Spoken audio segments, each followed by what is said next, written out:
Jagannath TV प्रवचक श्रीयुक्त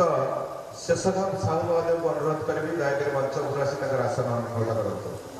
श्रीयुक्त शेषदेव साहू महोदय।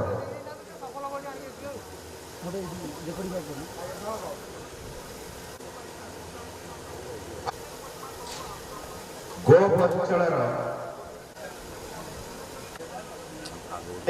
श्रुतिचारण पूर्व विषय सम्यक सूचना प्रदान करी। कार्तिक साहू जड़े सुनामधन व्यक्तित्व नाम तो डाकती कार्तिक आविर्भाव 29/10/1926 मसीहा परलोक गमन कले 15/10/2025 19 वर्ष आ गोटे वर्ष होते समय होते तीन पुत्र एवं एकमात्र कन्या सन्तान अच्छा बड़ पु विपिन बिहारी साहू महोदय अवसरप्राप्त एजीएम एचआर नालकोर मध्यम पुत्र निरंजन साहू जड़े सफल व्यवसायी झूला बाबू समस्ते डाकते झूला बाबू से काठ मिल थिला एवं घरोई उपकरण जहाँ कहते होम अप्लायंस शॉप अच्छी जड़े सुनामधन्य व्यवसायी कनिष्ठ पुत्र कृष्णचंद्र साहू सोला से जड़े सफल व्यवसायी ताकर कन्या स्वर्णलता साहू लिली एवं ज्वाई जम्बेश्वर साहू जे कि एडीएम कटक अच्छा नाती रिकी सोनम सुमन शुभम एवं बहु एमाने सॉफ्टवेयर इंजीनियर अच्छा समुदाय परिवार संख्या 16 जन से जड़े अमायिक व्यक्तित्व थिले से यही व्यक्तित्व थिले जार श्रुतिचारण कर आज दिन आवश्यकता अच्छी विशेषकर श्रुतिचारण कर मूल उद्देश्य जहाँ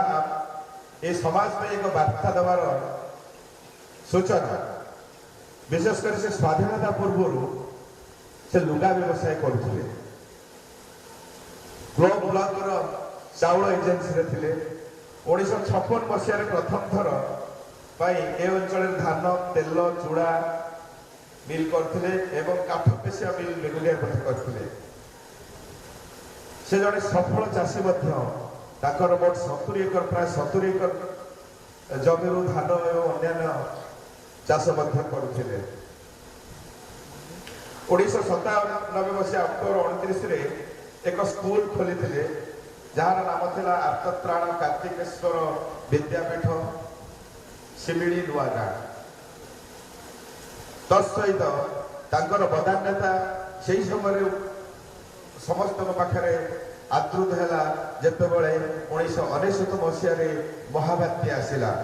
ये महाबात्या समय प्राय 300 लोक पाखे रही 4-5 दिन पर्यंत भोजन व्यवस्था करते सूचई देउछि जे समाज प्रति कर्तव्य कौन था दायित्व कौन था केवल लोक पाखे लोक सेवा साहाय्य करुले सामाजिक दायित्व निभाते से जड़े उदारमान व्यक्ति तार प्रतिफलन स्वरूप आज आमे श्रुतिचारण सभा करने जाऊे।